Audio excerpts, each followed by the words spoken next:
Assalamualaikum warahmatullahi wabarakatuh. Kami dari kelompok 8 ingin mempresentasikan materi tentang leverage operasional dan leverage keuangan.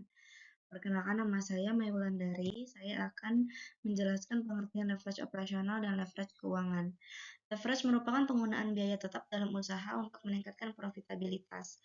Leverage operasional berkaitan dengan keberadaan biaya operasional tetap yang berhubungan dengan produksi barang atau jasa.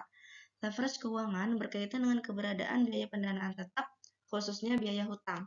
Kedua jenis leverage ini dapat mempengaruhi pendapatan setelah pajak, resiko, dan imbal hasil perusahaan secara keseluruhan. Dengan rumus total biaya operasional sama dengan biaya operasional tetap ditambah biaya operasional. Biaya operasional tetap tidak berubah walaupun terjadi perubahan volume, contohnya gaji pegawai, biaya asuransi, dan penyusutan aset tetap. Kemudian biaya operasional variabel berubah seiring meningkatnya output, contohnya biaya bahan baku, upah tenaga kerja, biaya listrik untuk mesin produksi. Salah satu pengaruh potensial menarik yang disebabkan oleh keberadaan biaya operasional tetap adalah perubahan dalam volume penjualan akan menghasilkan perubahan yang lebih besar daripada perubahan proporsional dalam laba atau rugi operasional. Jadi, keberadaan biaya operasional tetap menyebabkan perubahan persentase dalam volume penjualan untuk menghasilkan perubahan besar atas laba atau rugi operasional. Kemudian, dampak leverage terhadap perubahan laba operasional. Yang pertama, leverage operasional tinggi. Perusahaan dengan biaya tetap operasional tinggi akan mengalami perubahan EBIT yang lebih besar saat penjualan naik atau turun, resiko tinggi, tetapi juga potensi keuntungan tinggi bila volume penjualan naik. Yang kedua, leverage keuangan tinggi. Perusahaan dengan utang tinggi dan bunga tetap besar akan mengalami perubahan EPS yang lebih besar saat EBIT naik atau turun. Yang kedua, kemudian memberi pengaruh besar terhadap laba bersih, tetapi juga meningkatkan risiko kebangkrutan saat EBIT menurun. Di sini dapat dilihat dampak leverage operasional. Dalam kerangka A, dapat dilihat 3 perusahaan berbeda yang memiliki berbagai jumlah leverage operasional. Perusahaan F memiliki biaya operasional tetap atau fixed cost yang sangat besar jika dibandingkan dengan biaya variabelnya. Kemudian di kerangka B, perusahaan I memiliki biaya operasional variabel yang lebih besar daripada biaya operasional tetapnya. Terakhir, perusahaan 2F memiliki jumlah biaya operasional tetap 2 kali lipat lebih besar dari perusahaan F. Dari ketiga perusahaan 2F memiliki jumlah biaya tetap absolut terbesar dan jumlah biaya tetap relatif terbesar jika diukur dari kedua rasio, yaitu FC dibagi biaya total dan FC dibagi penjualan. Selanjutnya, tiap perusahaan berpartisipasi mendapatkan kenaikan 50% dalam penjualan tahun depan. Hasilnya, perusahaan F terbukti merupakan perusahaan yang paling sensitif. Kenaikan penjualan 50% mengakibatkan 400% kenaikan laba operasional. Selanjutnya, analisis titik impas. Analisis titik impas merupakan teknik untuk mempelajari hubungan antara biaya tetap, biaya tidak tetap, volume penjualan, dan laba. Disebut sebagai analisis biaya atau cost, volume atau laba, atau analisis CVP. Di sini ada contoh kasus, sebuah perusahaan yang menghasilkan helm sepeda berkualitas tinggi untuk anak-anak dengan harga jual 50.000 per unit. Perusahaan tersebut memiliki biaya operasional tetap tahunan sebesar 100.000 dan biaya operasional variabelnya sebesar Rp25 per unit. Berapapun jumlah yang dijual. Laba yang digunakan dalam analisis laba operasional sebelum pajak dan bunga atau EBIT. Artinya, nilai titik impas digunakan untuk memahami bagaimana biaya tetap, biaya variabel, dan volume penjualan saling berpengaruh terhadap laba perusahaan. Tujuan utama dari analisis ini yaitu menentukan titik impas atau break-even point saat total pendapatan sama dengan total biaya. Kemudian membantu mengambil keputusan apakah target penjualan sudah cukup untuk menutupi biaya. Kemudian mengukur margin keamanan seberapa jauh penjualan bisa turun sebelum rugi. Yang pertama ada titik impas atau kuantitas. Titik impas atau kuantitas adalah volume penjualan yang dibutuhkan agar pendapatan total sama dengan biaya operasional total atau agar laba operasional sama dengan 0. Di sini rumusnya QBE sama dengan FC dibagi P dikurang V. Keterangan dengan FC atau fixed cost, P sama dengan price, V sama dengan variable cost.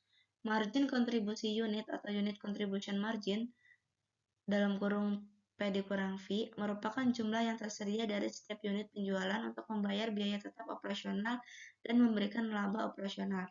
Di sini contoh kasusnya QBI sama dengan 100.000 dibagi Rp50 dikurang Rp25 sama dengan 4.000 unit.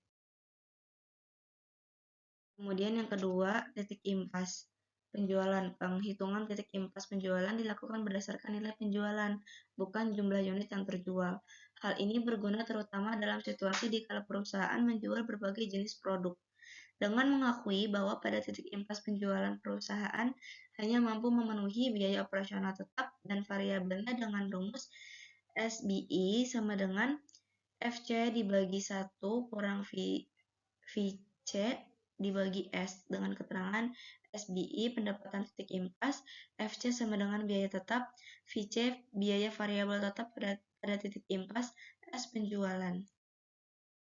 Untuk kasusnya dalam contoh perusahaan manufaktur helm sepeda, rasio biaya variabel tetap total terhadap penjualan adalah 0,50.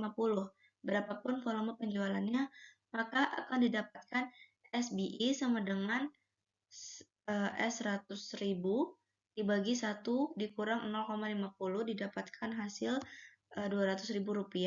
Dengan harga Rp50 per unit, titik impas penjualan sejumlah Rp200.000 ini konsisten dengan titik impas kuantitas 4.000 unit yang dihitung sebelumnya, yaitu 4.000 dikali Rp50 sama dengan Rp200.000.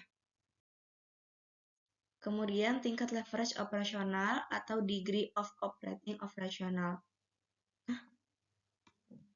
Kemudian tingkat of leverage operasional atau degree of operating leverage. Salah satu pengaruh potensial leverage operasional adalah perubahan dalam volume penjualan akan menghasilkan perubahan laba atau rugi operasional yang lebih dari besar proporsional. Ukuran kuantitatif dari sensitivitas laba operasional perusahaan atas perubahan dalam penjualan perusahaan disebut sebagai tingkat leverage operasional atau degree of operating leverage atau DOL. Tingkat DOL untuk Q, unit output atau penjualan, sama dengan persentase perubahan dalam laba operasional atau EBIT dibagi persentase perubahan dalam output atau penjualan. Rumus untuk perusahaan produk tunggal yaitu DOL Q unit sama dengan Q dibagi Q dikurang QBI.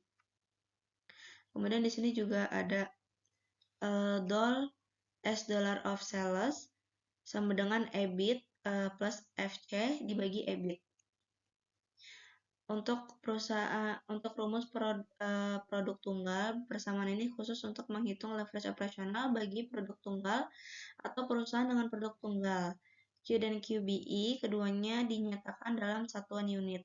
Sedangkan rumus untuk perusahaan multiproduk, persamaan ini sangat berguna untuk menemukan tingkat leverage operasional bagi perusahaan dengan multiproduk, EBIT dan FC yang keduanya dinyatakan dalam satuan uang.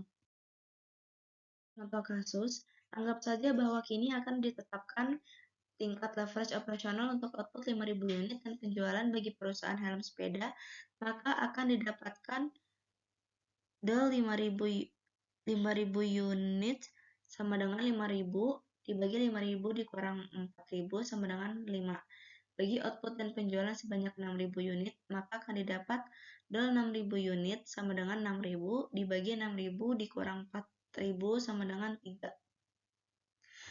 Ketika output ditingkatkan dari 5.000 ke 6.000 unit, tingkat leverage operasional menurun dari 5 menjadi 3. Jadi makin jauh tingkat output dari titik impas, makin rendah tingkat leverage operasional. Di sini ada tabel hubungan DOL dan titik impas, menunjukkan laba operasional dan tingkat leverage operasional degree of operating leverage untuk berbagai tingkat output penjualan. Dapat dilihat bahwa makin jauh dari titik impas perusahaan, semakin besar nilai absolut laba atau rugi operasional perusahaan dan makin rendah sensitivitas relatif laba operasional terhadap perubahan dalam output atau penjualan yang diukur oleh DOL. Kemudian di sini juga ada yang pertama, 1. Di sekitar titik impas Q sama dengan 4000. DOL sangat tinggi, artinya laba operasional atau EBIT sangat sensitif terhadap perubahan penjualan. Kemudian perubahan kecil dalam penjualan, perubahan besar dalam EBIT. Yang kedua, jika kuantitas lebih rendah dari titik impas lebih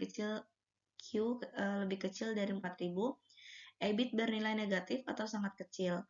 DOL bahkan bisa tak terdefinisi atau tidak masuk akal secara ekonomi karena EBIT mendekati nol, yaitu pembagi kecil. Oleh karena itu, grafik tampak melengkung tajam. Ketiga, jika kuantitas jauh di atas titik impas Q lebih besar dari 4000, DOL menurun, perusahaan sudah mulai stabil dan tambahan penjualan tidak lagi mempengaruhi EBIT secara drastis. Resiko operasional menurun dan kondisi keuangan lebih stabil. Yang keempat ada DOL dan risiko bisnis. Risiko bisnis merujuk pada ketidakpastian yang melekat pada operasional fisik suatu perusahaan yang tercermin dalam variabilitas penghasilan operasional atau EBIT. DOL adalah salah satu komponen dari risiko bisnis. Ada faktor-faktor utama seperti biaya penjualan dan biaya produksi. DOL perusahaan memperbesar dampak dari faktor-faktor ini terhadap variabilitas laba operasional. Jadi tingkat leverage operasional seharusnya dianggap sebagai potensial resiko yang akan aktif hanya jika terdapat variabilitas dalam biaya penjualan dari produksi. Oleh karena itu, DOL merupakan ukuran resiko bisnis yang inheren terhadap aktivitas produksi perusahaan, terlepas dari struktur pendanaannya. Manfaat DOL bagi manajer keuangan yaitu manajer akan mengetahui sebelumnya apakah dampak dari potensi perubahan penjualan terhadap laba operasional. Perusahaan kurang menyukai DOL tinggi, penurunan kecil penjualan dapat mengarah pada kerugian besar operasional. Sekian dari saya. Selebihnya mohon maaf jika ada kekurangan. Terima kasih. Wassalamualaikum warahmatullahi wabarakatuh.